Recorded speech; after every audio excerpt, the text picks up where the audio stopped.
vamos a iniciar el estudio o a analizar y a tratar de comprender con la guía del Espíritu Santo estas profecías contra las naciones enemigas de Israel y contra Israel mismo, porque aquí hay también profecía contra Israel, contra el pueblo escogido. En este caso, el reino del sur, gloria a Dios. Amén. Qué bonito me miro, ya me lo enseñaron. Gloria al Señor.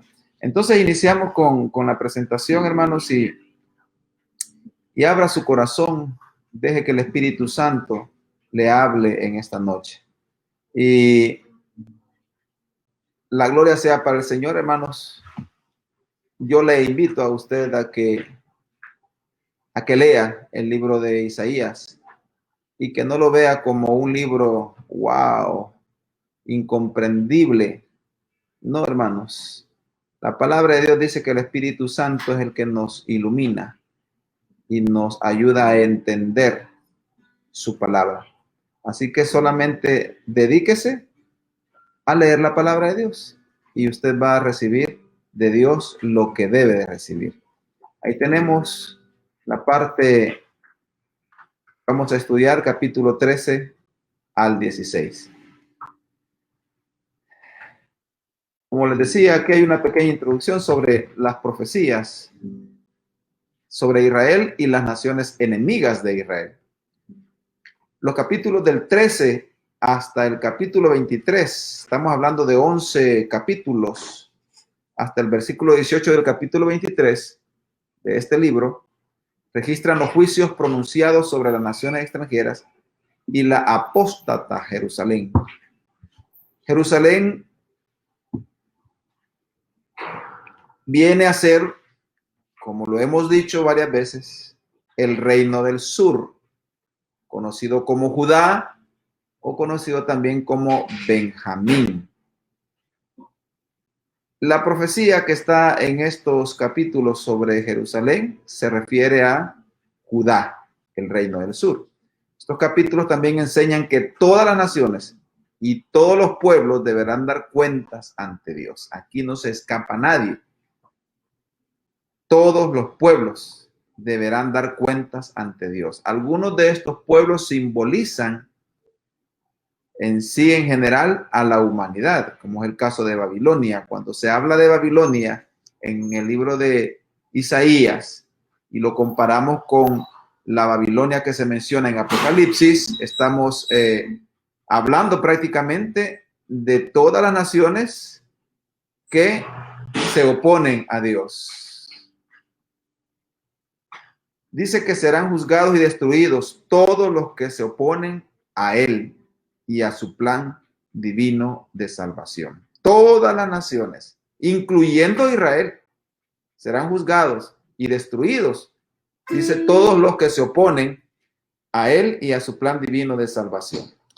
Y finalmente triunfarán los que creen en Él. Amén. Amén. Todos los que están aquí deben decir amén. Esta figura que aparece ahí es las ruinas que quedaron de Babilonia, la grande. Beirut ha sido edificada en los alrededores. Hay una parte de Beirut en donde está la Babilonia antigua. En otras palabras, los vestigios de lo que fue el reinado de Babilonia. Y Beirut, en la actual nación de Irak, prácticamente está situada cerca o a los alrededores de donde fue antes Babilonia, en su gran auge, ¿verdad? Si ustedes ven la figura que está ahí, es la Torre de Babel. ¿Y por qué pongo la Torre de Babel? Salud. Gracias a todos los que dijeron salud ahí conectados. Prácticamente Babel es como la raíz de donde sale el nombre Babilonia. Nimrod era el primer hombre que prácticamente se opuso a Dios o quería llegar a ser como Dios, quería alcanzar a Dios Entonces, desde los principios de la creación, los moradores de Babilonia se oponían a Dios con Nimrod. Veamos el capítulo 13, profecía sobre Babilonia. Babilonia dice que sería destruida como Sodoma y Gomorra. Cuando dice como Sodoma y Gomorra se refiere a que no habría compasión para Babilonia, sino que sería destruida. No habría una posibilidad de ser perdonada, digámoslo así. Babilonia era el centro de la cultura pagana. En otras palabras, era el imperio pagano de la época. Se opuso a Dios y a sus caminos desde mucho antes. Y ahí nos podemos ir a Génesis 11, del 1 al 9, que dice de la siguiente manera. Y, perdón, no lo vamos a leer. Ahí está la historia de Babel. Dice, la torre de Babel tenía entonces toda la tierra una sola lengua y unas mismas palabras. Y aconteció que cuando salieron de oriente hallaron una llanura en la tierra de Sinar y se establecieron allí. Y ahí pueden ir viendo la historia de la torre de Babel. En todo el capítulo 13, nosotros encontramos todo lo que es la profecía contra Babilonia. Vamos a ir leyendo algunas partes del capítulo 13. Usted tiene abierto ahí su Biblia. Irónicamente, Babilonia sirvió de instrumento de Dios contra Jerusalén. Cuando decimos Jerusalén, vuelvo a repetir, con el reino del sur, con Judá, con las dos tribus que se habían quedado en la parte sur de la tierra prometida, Judá y Benjamín. Por eso cuando se habla de Benjamín, nos referimos también al reino del sur. Recuerden ustedes que las 10 tribus restantes fueron llevados cautivos y fueron dispersos por los asirios, más o menos 115, 120 años antes de que Judá fuera llevado cautivo por Babilonia. Por eso dice aquí que irónicamente Babilonia sirvió de instrumento de Dios contra Jerusalén. Simboliza también el centro religioso y político del mundo en oposición a Dios y a su pueblo. Si se va conmigo a Apocalipsis 17:5, ahí vamos a encontrar que se menciona a Babilonia y dice de la siguiente manera en el capítulo 17:5, y en su frente un nombre escrito, un misterio, Babilonia la grande, la madre de las rameras y de las abominaciones de la tierra. Y está hablando de la gran ramera. Prácticamente el nombre de Babilonia es utilizado como el centro o simboliza el centro religioso y político del mundo en oposición a Dios y a su pueblo. Y en ese tiempo de la gran tribulación que está hablando Apocalipsis 17:5 se refiere al reinado de el anticristo. Y todo el capítulo 18 habla sobre la caída de Babilonia. Está hablando de la caída del imperio o del gobierno del anticristo. Por eso decimos que aquí en Isaías está también simbolizando el centro religioso y político del mundo. En ese tiempo, Babilonia era el centro religioso y político del mundo porque era el imperio que gobernaba. Y por eso el nombre de Babilonia se utiliza como para simbolizar el poder religioso y el poder político que en el momento que el anticristo va a reinar, así prácticamente será mencionado. Las ruinas de Babilonia están cerca de Beirut, como lo habíamos dicho, en el Irak de hoy. Ahí en Irak se aparece prácticamente Babilonia. Aquí pueden ver ustedes un dibujito que representa la guerra entre Babilonia y los medos persas. Y no es mentira, aparecían los elefantes y eran utilizados como que fueran caballos de guerra los elefantes, ¿verdad? Babilonia prácticamente iba a ser destruida por los medos persas. Le voy a poner un poquito en contexto. Asiria se convirtió en el primer imperio que se menciona en la Biblia, que fue prácticamente instrumento de Dios para hacer juicio contra el reino del norte, contra Israel, conocido también como Efraín o como Samaria, en el año 722 antes de Cristo. Entonces, Asiria prácticamente gobernaba el mundo, pero detrás de Asiria venía surgiendo un imperio más que salió de ahí de esa tierra donde estaba prácticamente Nimrod, el que construyó la torre de Babel. Babilonia viene y conquista a los asirios.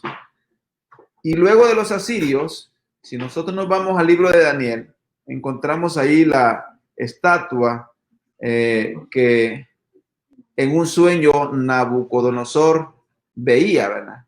Y veía la cabeza de oro que representaba Babilonia, luego los pechos de plata que representaba a los medos y persas, y luego seguía Grecia, y después de Grecia los romanos, y después de los romanos hablábamos de los pies de barro y hierro que no podían unirse, ¿verdad? Entonces ahí estamos hablando de las dos corrientes gobernantes de la actualidad, la izquierda y la derecha. Bueno, eso es lo que los estudiosos generalmente dicen. Pero Babilonia iba a ser juzgada y se iban a dar varias batallas, y ahí podemos mencionar algunas. Dice: diferentes etapas de la historia de Babilonia. 689 antes de Cristo, Asiria pelea contra Babilonia. Luego en el 539 antes de Cristo, Ciro, el medo persa, conquista Babilonia. Ahí se empezó a cumplir prácticamente la destrucción de Babilonia y todo lo que detalla el capítulo 13. Luego en el 518, la ruina absoluta a través de Darío, el persa. Siempre era el reinado de los medos persas. Y en el 309 antes de Cristo, los griegos conquistan a los medos persas y hacen de Babilonia uno de sus centros, digamos, de batalla o político, ¿verdad? Pero Babilonia iba siendo destruida, degradada. Ahora, en estos días, en la actualidad, recordamos nosotros la guerra del Golfo Pérsico, ¿verdad? Cuando Saddam Hussein atacó a ¿cómo se llamaba a Kuwait, ¿verdad? Y viene Estados Unidos y se mete a esta guerra del Golfo defendiendo, entre comillas, a Kuwait, ¿verdad? Pero lo que estaba defendiendo eran los pozos petroleros, ¿verdad? Y se meten a lo que es Irak y destruyen prácticamente gran parte de lo que es el actual Irak. Y ahí estaba Beirut, ¿verdad? ¿Se recuerdan ustedes en el siglo pasado, en el siglo XX, en la década de los 90 y esa guerra, ¿verdad? Entonces, Babilonia ha sido atacada, destruida, nunca ha vuelto la gloria de Babilonia como lo era en el tiempo de Nabucodonosor. El gran día de Jehová está cerca. Y aquí sí vamos a leer el versículo que nos compete. Estamos hablando de 13:6. El día de Jehová está cerca.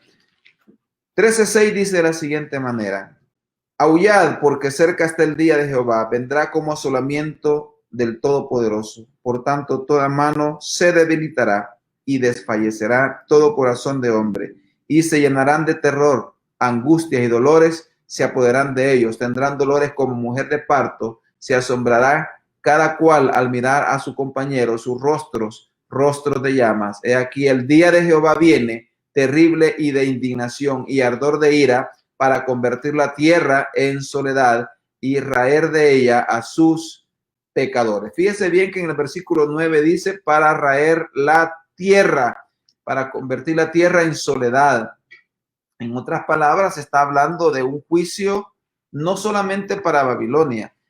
Y cuando dice Israel la tierra o va a destruir las tierras y ocupa el nombre de Babilonia, es porque sobre Babilonia iba a venir un juicio, pero está representando a todo el mundo, como lo decíamos en las diapositivas anteriores, ¿verdad?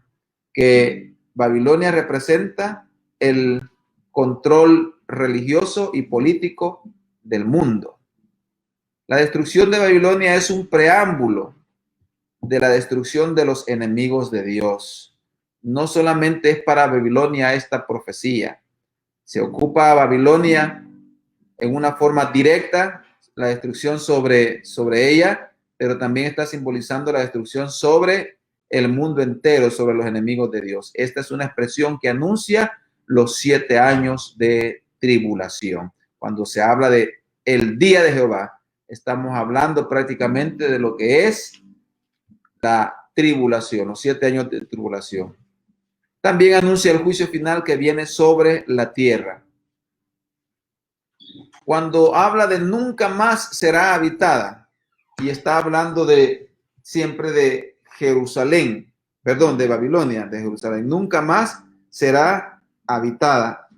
Y en el versículo 20 lo dice, nunca más será habitada, ni se morará en ella de generación en generación, ni levantará allí tienda el árabe, ni pastores tendrán allí majada, sino que dormirán allí las fieras del desierto, y sus casas se llenarán de hurones.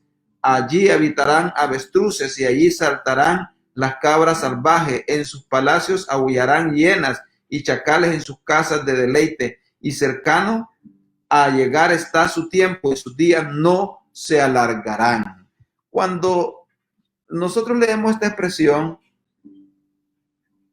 nunca más será habitada, hace hincapié en que ningún monumento, ninguna obra humana de los babilonios se recordaría más.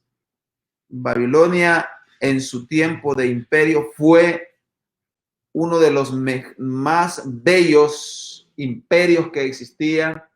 Cuando Judá fue llevado cautivo a Babilonia, se quedaron asombrados cuando vieron toda la majestuosidad. Creo que ustedes podrían entender esta palabra, ¿verdad? Lo majestuoso de lo que era esa ciudad, ¿verdad? Entonces, ya no más sería recordado todo eso. Nunca más será habitada. Jamás llegaría a tener la gloria que tuvo en ese tiempo de Nabucodonosor. Un día desaparecerán todas las cosas hechas por los babilonios y, por supuesto, por la raza humana malvada. La gloria de Dios llenará la tierra. Vámonos ahora ya al juicio 14. Si usted tiene alguna pregunta sobre esta profecía sobre Babilonia, pues puede hacerla en el chat. Con gusto nosotros le contactamos y trataremos de darle una respuesta a que llene sus expectativas. Sin embargo, no olvide que el mejor enseñador, el mejor maestro es el Espíritu Santo. Hay que leer la palabra de Dios y decirle al Señor que nos hable a través de su palabra. Capítulo 14 tiene un juicio sobre el rey de Babilonia. Habla sobre una profecía de juicio sobre Asiria y sobre Filistea. Veamos la primera parte, el escarnio contra el rey de Babilonia. El rey sería abatido y derribado. Esta es una continuación prácticamente del juicio sobre Babilonia. Del versículo 4 al versículo 23 prácticamente es un himno profético sobre la caída de Babilonia. Vamos a leer algunos versículos del 14. Versículo 4 dice, pronunciarás este proverbio contra el rey de Babilonia y dirás, ¿cómo paró el opresor? ¿Cómo acabó la ciudad codiciosa de oro? Quebrantó Jehová el báculo de los impíos, el cetro de los señores, el que haría a los pueblos con furor, con llaga permanente, el que se enseñoreaba de las naciones con ira y las perseguía con crueldad. Ahí está hablando prácticamente del juicio sobre Babilonia. Y estos versículos componen prácticamente un himno profético sobre la caída de Babilonia. El versículo 15 también es aplicado a todos los gobernantes y personas que desafían a Dios. Versículo 15 del capítulo 14. Mas tú derribado eres hasta el Seol, a los lados del abismo. Este es, en una forma directa, una palabra contra el rey de Babilonia o contra Babilonia misma, pero también es aplicado a todos los gobernantes y personas que desafían a Dios. O lucero.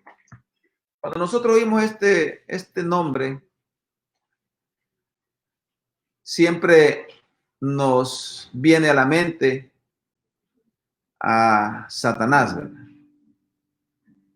Pero aquí estamos leyendo que esta es una profecía contra el rey de Babilonia, pero también es un paralelo a lo que sucedió con Lucifer.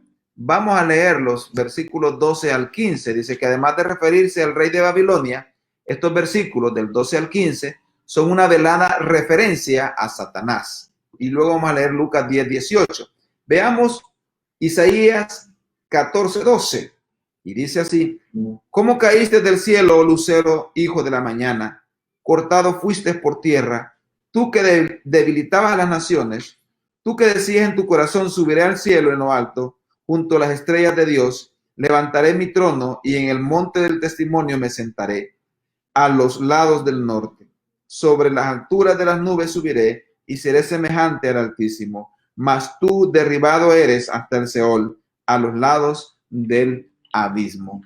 Nabucodonosor pensaba hacer eso, y por eso Dios lo hizo vivir como un burro, como un animal, como una bestia salvaje. Y este mismo pensamiento es el que hizo que el Lucifer fuera desleciado, mandado del cielo a la tierra, ¿verdad? Fue mandado a la tierra o fue expulsado del cielo, ¿verdad? No sé si fue mandado a la tierra, pero la cosa es que fue expulsado del cielo. Y ahí lo menciona el Evangelio de Lucas en el capítulo 10, versículo 18. Dice de la siguiente manera, 10, 18.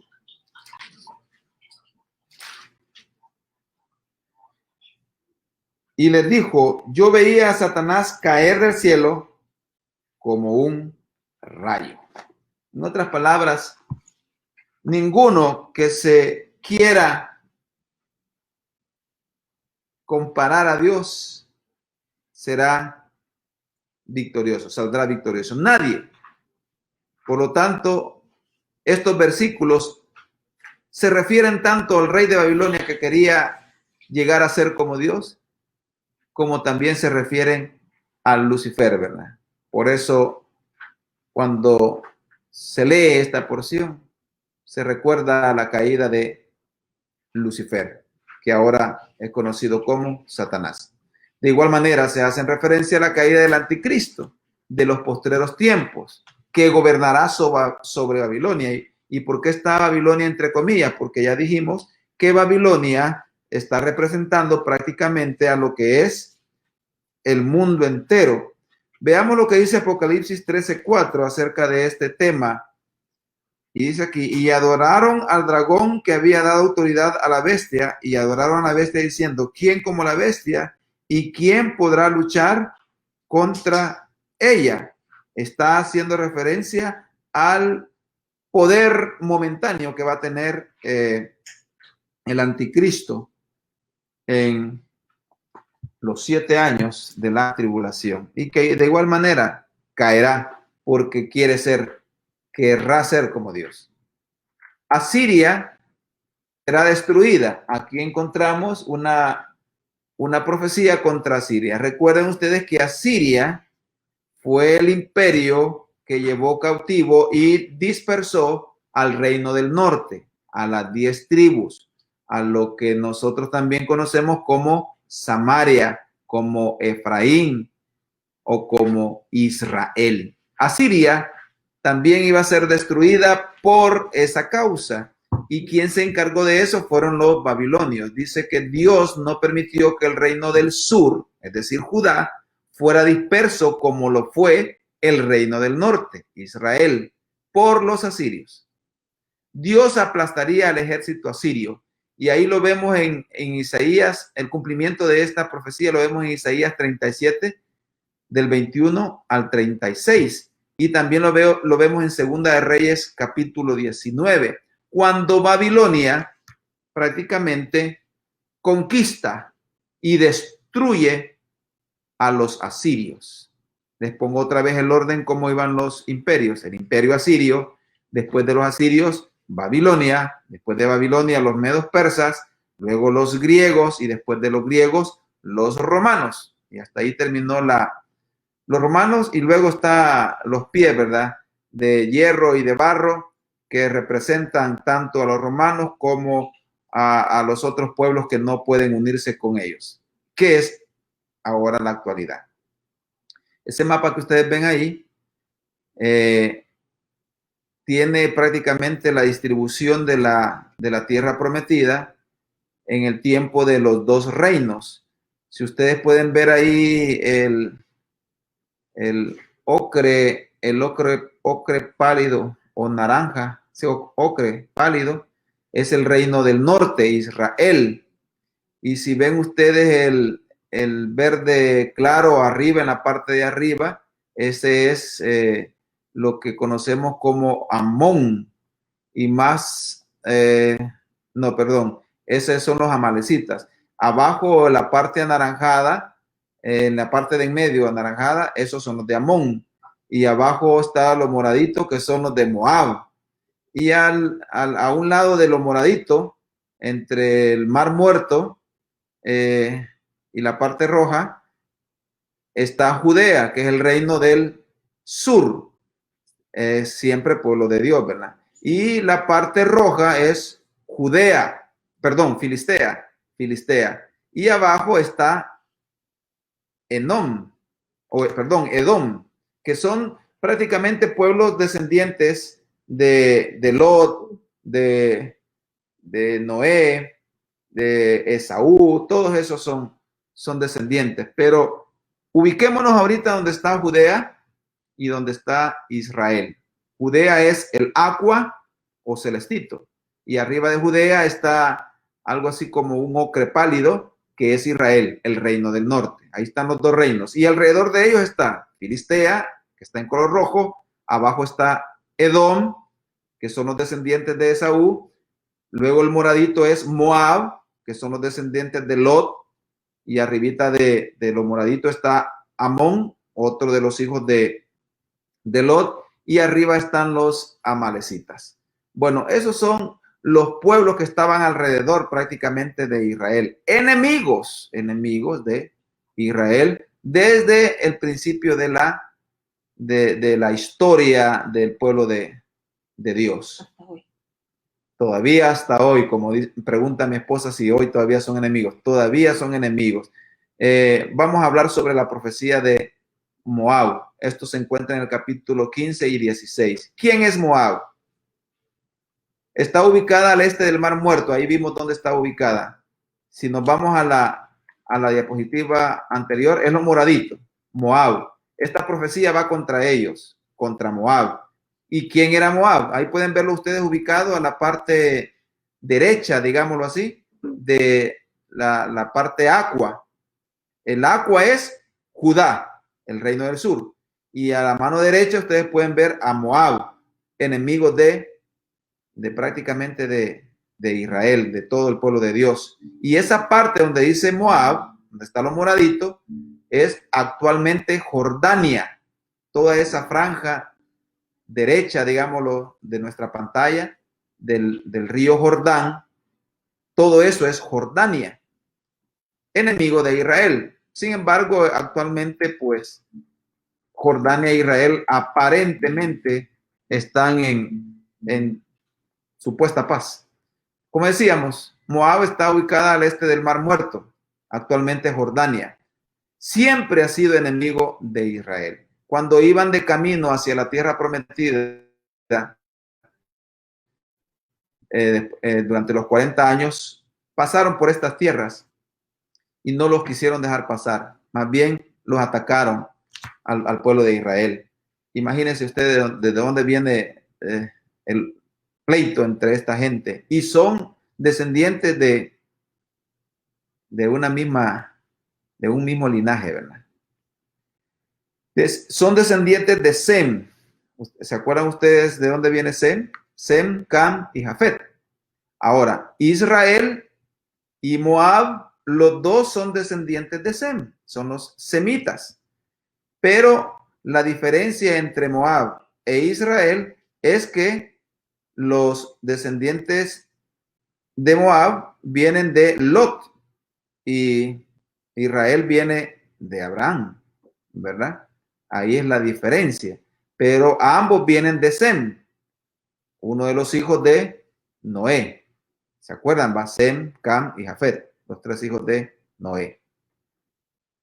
Dice en el 15:5, y lo vamos a leer. 15:5. Mi corazón dará gritos por Moab. Sus fugitivos huirán hasta Zoar, como novilla de 3 años. Por la cuesta de Luhit subirán llorando y levantarán grito de quebrantamiento por el camino de Horonaim. Las aguas de Nimrim serán consumidas y se secará la hierba, se marchitarán los retoños, todo verdor perecerá.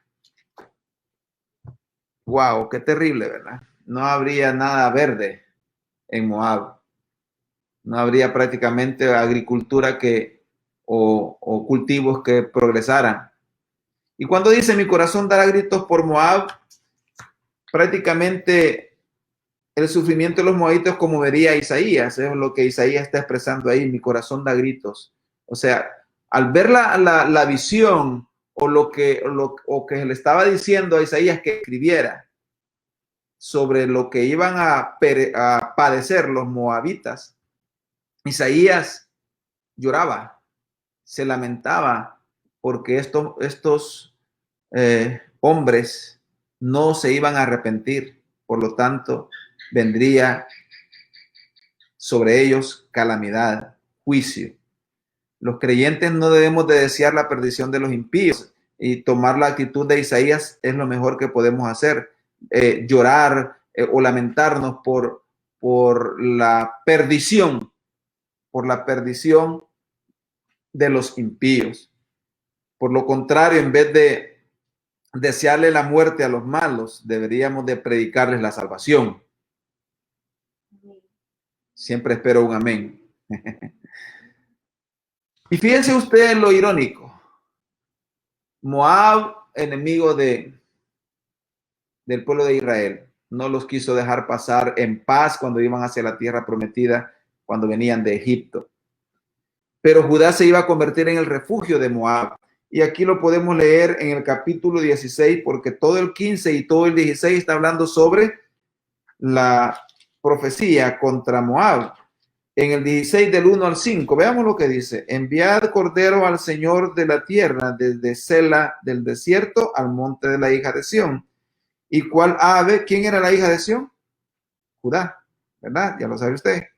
Jerusalén. Así serán las hijas de Moab en los vados de Arnón. Reúne consejo, haz juicio. Pon tu sombra, mire lo que dice, pon tu sombra, le está diciendo a Judá, ¿verdad? Pon tu sombra en medio del día como la noche. Esconde a los desterrados, no entregues a los que andan errantes. Moren contigo mis desterrados, oh Moab. Sé para ellos escondedero de la presencia del devastador, porque el atormentador fenecerá, el devastador tendrá fin, el pisoteador será consumido de sobre la tierra, y se dispondrá el trono en misericordia, y sobre él se sentará firmemente en el tabernáculo de David, quien juzgue y busque el juicio y apresure la justicia. Ahí hay profecía, ¿verdad? Del reinado milenial de nuestro Señor Jesucristo, en ese versículo 5. Pero Judá se convertiría prácticamente en uno de daría refugio a Moab en los momentos que fueran destruidos o fueran atacados por las naciones que Dios iba a mandar contra Moab por no arrepentirse o por estar en contra de Dios, porque el que está en contra de Israel no está en contra solamente de Israel, está en contra de Dios. Amén. Eso debemos de tomarlo muy en cuenta. Moab se sometería a Judá prácticamente. Este es un presagio de la segunda venida de Cristo también, cuando habla del reinado milenial de nuestro Señor Jesucristo, que vendrá y reinará sobre el tabernáculo. Está hablando de la segunda venida de nuestro Señor Jesucristo y del reinado milenial de nuestro Señor. El reino mesiánico y el fin de toda opresión son profetizados en estos versículos, especialmente el versículo 5. Moab se volverá a rebelar.